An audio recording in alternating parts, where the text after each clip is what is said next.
So it's become, for us to become comfortable, we want material things that we can touch and see, and things that are visible. Pero el ser humano tiene 4 entidades.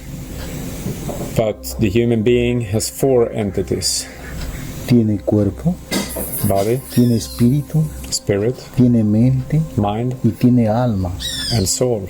Nunca hablábamos del alma, We never speak about the soul. solo hablábamos del espíritu.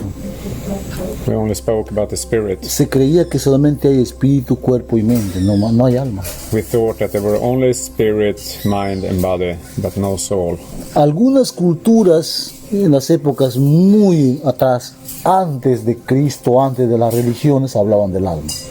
Some cultures, very long time back, before Christ,